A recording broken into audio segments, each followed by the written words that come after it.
Bine v-am găsit, bine v-am regăsit, dragilor din Zodia Gemeni, oriunde v-ați afla. Iată-ne din nou împreună la o nouă lectură atemporală, fără limită de timp, o lectură pe care voi să o puteți urmări oricând doriți sau atunci când apare în viața voastră.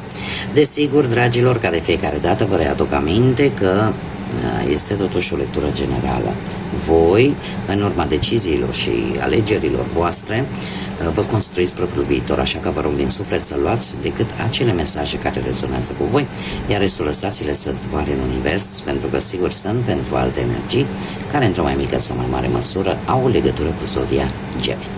Așa că, dragilor, toți cei care aveți Soarele, Luna, Venus, Ascendentul sau oricare alt aspect astral important pentru voi din harta voastră natală și care are legătură cu Zodia Gemeni, atunci această lectură este de asemenea și pentru voi. Lămurite toate aceste aspecte, haideți să trecem la treabă și să vedem care este situația actuală, dragilor mei din Gemeni, cu ce se confruntă ei în această perioadă. Toți cei care sunteți în Gemeni sau care aveți legături puternice cu această zodie. Și haideți să vedem.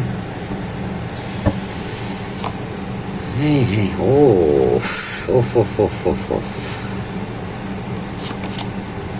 Da. Dragilor, se pare că sunteți tare furioși, tare supărați. Nu știu dacă are legătură poate cu faptul că unii dintre voi poate v-a apărut o sarcină nedorită sau vreo relație intimă neprotejată care se pare că a avut ca finalitate ceva destul de toxic, destul de negativ. Iar dacă vorbim așa, asta așa la prima vedere ce văd eu în cărți, dar per general, într-adevăr, sunteți tare supărați vis-a-vis de o situație în care v-a luat valul, în care nu v-ați folosit voi inteligența cum ar fi trebuit și acum ceva negativ se pare că a venit în viețile voastre. Cumva nu ați fost probabil destul de precauți într-o anumită situație, indiferent care este ea, că este vorba de viața sentimentală sau financiară sau profesională. Ceva aici, și asta e logic să vă cam umple de furie, de supărare.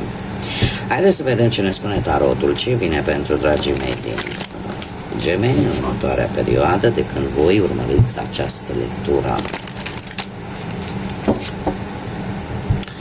Să vedem. Și avem situația actuală. Da, voi sunteți într-o permanentă mișcare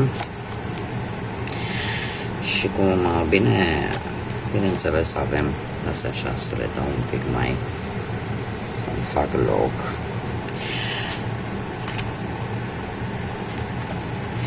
Cum bineînțeles voi nu sunteți, nu vă e frică de noi începuturi, vă e și un pic mai greu așa să legați voi legături așa de porvida, da, pe perioade lungi de timp. Situația actuală pentru voi în acest moment este una de noi experiențe. Nu știu, ori că vă mutați undeva, ori că trebuie să faceți voi o călătorie lungă și nu prea sunteți voi foarte atenți, sunteți un pic cu capul în norișori așa. Voi, în general, sunteți foarte schimbători și de obicei căutați lucruri noi în viața voastră. Mie mi-apare aici un nou drum. Și când mă refer la un nou drum, poate să fie o călătorie propriu-zisă, la propriu, da? Sau un nou drum în viață. Decizia de a începe ceva nou. Faptul că, care ar fi problema? Păi problema ar fi un 5 de spade. Voi vă cramponați cu cineva. Cineva care își susține cumva punctul de vedere, există o tensiune. Ori, cumva, te-a lăsat să câștigi într-o anumită situație, sau tu ai câștigat într-o anumită situație, dar ți-ai dat seama că de fapt vei pierde pe termen lung. Nu știu dacă v-ați ales voi foarte bine bătăliile la care să participați. Aici este vorba și de o răzbunare posibil. Poate să fie o invidie, poate să fie o gelozie. Dar sunt bătălii și aici este problema. Sunt niște bătălii și niște tensiuni continue în care trebuie să vă spun că nimeni nu are de câștigat. Nici măcar dacă voi aveți impresia sau cealaltă sau celelalte persoane că, virgulă, cumva au câștigat, nu există. Este cartea care îmi vorbește de conflicte, tensiuni în care nimeni nu are nimic de câștigat. Atât de simplu. Ce trebuie să înfruntați? Trebuie să înfruntați ori o energie a unui Capricorn foarte versat, care are răbdare, care îți dă senzația că te tentează foarte mult și o să râdeți, dar paradoxal nu-ți ia nimic cu forța sau nu-ți cere nimic cu forța. O faci tu. O faci tu în urma tentației. Iar lucrul ăsta va trebui să-l înfruntați. Voi, în căutarea voastră de nou, în faptul că sunteți destul de schimbători, așa este energia acestei zodii, vă schimbați opiniile cu destul de multă ușurință, cumva, și faptul că poate sunt lucruri care vă plictisesc foarte repede, puteți cădea în această capcană, în această tentație, în această ofertă.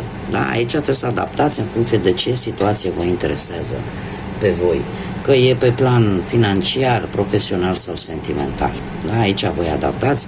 Este o lectură un pic atipică față de cele cu care v-am obișnuit. Am zis să mai schimbăm un pic și am închis paranteza, dar în mare parte, și asta vreau să vă spun, este că tentații. Asta va trebui să înfruntați, dragilor. Tentația unui lucru care, mare atenție, dacă nu veți ști să-l dominați, dacă nu veți ști să-l faceți un pic mai în folosul vostru, veți avea de pierdut. Și nu va fi că vă va obliga cineva. Nu. Voi trebuie să înfruntați această tentație. Mergem mai departe. Ce se vede? Se vede un 9 de bâte. Se vede clar, ca lumina zilei, că unii dintre voi ați fost pe punctul de a obține ceva important pentru voi. Doar că temir de unde a apărut o nouă piedică, un nou obstacol. E ca și cum ai zice, dom'le, când să pun mâna pe clanță, să deschid ușa și să ies, că uite cât m-am chinuit, mai apare ceva, mai apare o piedică. Iar asta voi o vedeți, e ca și cum cineva vă pune bețe în roate, ceva se întâmplă și nu vă iese cum vreți voi, sau se întârzie lucrurile cumva. Iar asta se vede. În schimb, ce nu se vede, un 8 de spade. Ei, dragilor, mare grijă în următoarea perioadă, pentru că există riscul să luați decizii fără claritate, să vă învârtiți într-un cerc vicios care să vă facă să nu vedeți realitatea așa cum este ea, să vă creați, cum să spun eu, o imagine deteriorată, o imagine falsă față de o anumită situație și să nu reușiți să mai ieșiți din ea. Întotdeauna voi sunteți o zodie de aer. În general, zodiile de aer sunt destul de logice, destul de raționale, dar desigur că, de exemplu, în harta astrală a fiecărei persoane nu există numai zodia principală a Soarelui, da, este importantă, dar desigur apar și alte influențe, cum ar fi ascendentul și alte planete, da, Luna, Venus, așa cum și eu vă spun la începutul fiecărei lecturi, care au o influență puternică asupra persoanei. Voi, în acest moment, cu acest opt de spade, de săbii, vă învârtiți într-o situație, vă blocați voi singuri, într-o situație care nu are nimic de văzut cu realitatea. Iar asta încă nu vă dați seama de ea. Este ceea ce voi nu vedeți încă. Cum vor fi lucrurile? Lucrurile se vor prezenta pentru încă o mică perioadă, destul de înceață așa. Am aici o regină de săbii, care în general îmi poate vorbi de voi ca o fire independentă, o fire care încearcă să judece imparțial, care, așa cum am mai spus, se folosește de logică, de rațiune, dar care are și o anumită duritate. Are o anumită duritate, de ce? Pentru că e posibil ca de-a lungul anilor să fi trecut prin anumite experiențe care să, cum să spunem, să o fi făcut cumva pe voi, poate, să vă fi făcut să deveniți așa un pic iceberg și să fiți percepuți ca firi reci sau, poate, să vă expuneți punctele de vedere într-o manieră în care alții cărora altora nu prea le place. Acum puteți fi voi sau poate să fie un alt personaj dintr-o zodie de aer, la fel ca și voi, Gemeni, Balanță sau Vărsători. Cineva mai în vârstă poate decât voi, vreo mamă, soacră, soră și așa mai departe, mai ales pe parte feminină, dar nu neapărat, fiind o lectură generală, este cineva care poate influența în bine sau în rău un anumit aspect din viața voastră. Așa, per total și per general, voi ar trebui să fiți un pic mai atenți la impulsivitate, la dialogurile prea dure, prea directe, pentru că lucrul ăsta poate influența într-un fel sau altul o anumită situație. Am aici de asemenea și zodia Pești, ca și zodii, că tot am ajuns la zodii, avem Capricorn, Gemeni, Balanță, Vărsător și Pești. Avem Luna, care îmi vorbește de situații pe care nu o să le vedeți foarte clar. Există probabilitatea ca unele răspunsuri pe care le primiți să nu fie tocmai așa cum v-ați fi așteptat voi. Iar lucrul ăsta, și aici trebuie să fiți un pic atenți în următoarea perioadă, să vă îngrijiți un pic mai mult de sănătatea voastră. În primul și în primul rând. De asemenea, toată această stare de ceață, aș spune, și de faptul și de nesiguranță cumva, poate să vină și în urma unor bârfe, a unor persoane băgărețe, care te vor adânci și mai tare în această nebuloasă în care deja probabil că unii dintre voi se află. 4 de spade vine cu odihnă. Luați-vă timp să vă odihniți, luați-vă timp să vă recuperați. Va apărea într-adevăr, chiar și la voi, va apărea acea necesitate, cum să spun eu, să vedeți, domne, poate ar trebui să-mi iau o mică vacanță. Poate că ar trebui, poate să nu forțați lucrurile, să aveți un pic mai multă răbdare. E posibil să apară, poate, nu știu, un blocaj financiar care trebuie să știți că nu va dura. Da? Așa că, sau poate că ar trebui ca unii dintre voi să spuneți celor dragi, persoanei dragi de lângă voi, ce probleme aveți, pentru că sunt șanse să obțineți ajutor. Da? Atâta timp cât nu ceri, nici nu ți se va da. Nu? Că așa se spune, așa e o vorbă din bătrân, cere și ți se va da. Uite că am pus cartea unde nu trebuia. Bun, haideți să vedem acum. Deci, mare grijă în următoarea perioadă. Trebuie să vă spun că sunteți a treia zodie. Probabil că luna asta în care fac eu lecturile este o lună în care și astrele au spus, m-am uitat și eu așa un pic cât am avut timp pe poziția planetelor și într-adevăr luna iulie este o lună complicată pentru toată lumea. Complicată pentru toată lumea, dar mergem înainte, pentru că înapoi știm ce este. Haideți să vedem ce mesaj vă dă acest minunat oracol care se numește Șoaptele Oceanului. Un mesaj, te rog, pentru dragii mei din Gemeni.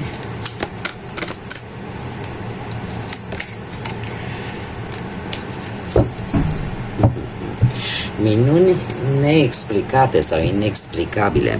Și avem numărul 44, un număr maestru care îmi spune așa că trebuie să aveți un scop în viață. Aduce în prim plan importanța de a avea un scop în viață.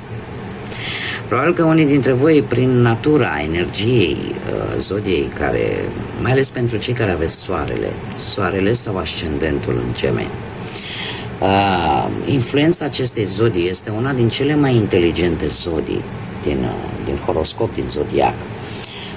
Totuși, folosiți această flexibilitate, această inteligență în a vă menține un anumit drum. Încercați, cel puțin în următoarea perioadă, să nu mai fiți atât de schimbători, mai ales în deciziile pe care le luați. Pentru că lucruri minunate și inexplicabile pot veni în viața voastră. Și acum haideți să vedem mesajul în sine. Vorbit un pic așa de numărul ăsta 44. Spune așa că binecuvântări magice și miracole vin către voi, vin în viața voastră. Toate rugăciunile voastre vor primi un răspuns chiar acum. Dar, așa cum am mai spus, încercați să vă focusați strict pe ceva ce vă lipsește, ceva ce să nu fiți înșirați pe mai multe planuri. Da? Și încercați să fiți persistenți pe ceea ce vă doriți cu adevărat. Cam ăsta ar fi mesajul. Haideți să vedem ce ne spune și regatul sufletului pentru voi, dragii mei din Gemeni, sau cu legături importante cu această zodie. Ei, și am două chiar. Se pare, uite, o surpriză minunată care îți va aduce ceva cu totul și cu totul nou în viața ta. Lucruri minunate. Și al doilea mesaj, și avem numărul 27 pentru cine rezonează cu acest număr, sau numărul 9. Numărul 9, care trebuie să vă spun că este numărul care reprezintă energia acestui an 2025 și care ne vorbește de un număr spiritual. Este cumva anunțul a tot ceea ce s-a întâmplat în urmă cu 9 ani. Ceea ce culegi după 9 ani. Ceea ce se fructifică după 9 ani. Să recoltezi ceea ce ați semănat, ceea ce voi ați semănat. Apare pentru unii dintre voi probabil închiderea de etape, de capitole din viața voastră și pregătirea pentru altele noi. Așa că se pare că surprize care au legătură poate cu acest lucru. Și mai avem numărul 40, care ne vorbește de stabilitate, de organizare și de acea necesitate de a face un pic de ordine, ori în viața voastră, ori într-un anumit aspect din viața voastră. Ne vorbește de răbdare, ne vorbește de planificare, dar ne vorbește și de protecție. Da? Protecție. Nu știu dacă careva dintre voi aveți pe cineva la distanță care mereu vă duce grija așa, dar o face cu mare drag, să știți. Acum, ce ne spune mesajul în sine? Că sunteți prinși în tragedie. Eliberează-te, avansează, schimbă și renaște. Da, într-adevăr, unii dintre voi se pare că sunteți într-o perioadă un pic nefastă, am văzut încă de la începutul lecturii, dar trebuie să vă eliberați, să avansați, să faceți schimbările necesare, să închideți acele capitole care trebuie să închise și să vă pregătiți pentru noi începuturi. Bun, dragilor, cam atât am avut pentru voi. Eu vă mulțumesc că ați fost alături de mine, mulțumesc desigur tuturor celor care, ca de fiecare dată sunteți, mă sprijiniți prin intermediul like-urilor, comentariilor, distribuirilor, așa că mii de mulțumiri tuturor, cum de asemenea le urez bun venit tuturor celor care sunteți membrii noi, abonați noi a acestui canal. Bine ați venit în comunitatea noastră a Florilor de Lotus, iar până data viitoare când ne vom reîntâlni, multă înțelepciune, multă persistență și multă lumină, atât în gânduri cât și în suflet. Până la următoarea lectură, numai bine și să fiți iubiți, dragilor!